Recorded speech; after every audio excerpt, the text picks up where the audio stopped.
ஒரு பையன் அவனுடைய 5 வயசுல அவங்க அம்மா கிட்ட போய் சொல்றான், "இந்த உலகத்திலே எனக்கு பிடிச்சது நீதாம்மா" அப்படின்னு சொல்றான். அதுக்கு அவங்க அம்மா, "எனக்கும் நீதான்டா கண்ணா பிடிக்கும்" அப்படின்னு சொல்றாங்க. 15 வயசுலயும் நீதாம்மா எனக்கு பிடிக்கும் அப்படின்னு அவன் சொல்றான். அதுக்கு அவங்க அம்மா, "என்னடா கண்ணா காசு வேணுமா? இப்ப தரேன். அதுக்குன்னு அப்பப்ப கேட்டு தொந்தரவு பண்ணாத.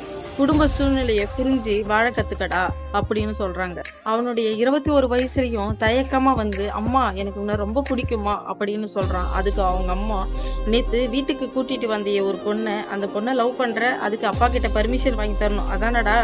அந்த பொண்ணோட கேரக்டர பார்த்தா உனக்கும் அந்த பொண்ணுக்கும் செட் ஆகும்னு எனக்கு தோணலடா" அப்படின்னு சொல்றாங்க. 35 வயசுலயும் வந்து, "அம்மா எனக்கு உன்ன தான் ரொம்ப பிடிக்கும்" அப்படின்னு சொல்றான். அதுக்கு உடனே அம்மா, "அப்பவே சொன்னனே கேட்டியாடா? அந்த பொண்ணுக்கும் உனக்கும் செட் ஆவாதுன்னு. இப்ப வந்து புலம்புனா நான் என்னடா பண்ண முடியும்?" அப்படின்னு கேக்குறாங்க. இப்ப அந்த அம்மாவோட வயது 80. இப்பவும் மகன் சொல்றான், "இந்த உலகத்திலேயே எனக்கு பிடிச்சது நீதாம்மா" அப்படின்னு. அதுக்கு அந்த அம்மாவோட பதில் என்னவா இருக்கும்னு நீங்க நினைக்கிறீங்க? மறக்காம கமெண்ட் பண்ணுங்க. சப்ஸ்கிரைப் பண்ணிட்டு நம்ம சேனல பாருங்க. அந்த அம்மா சொல்றாங்க, "நீ எந்த தாள காட்டி கையெழுத்து போட சொன்னாலும் இப்ப என்னால முடியாது. நான் இறந்ததுக்கு அப்புறம் நீ என்ன வேணா பண்ணிட்டு போ" அப்படின்னு சொல்றாங்க. இதுல இருந்து உங்களுக்கு என்ன புரியுது?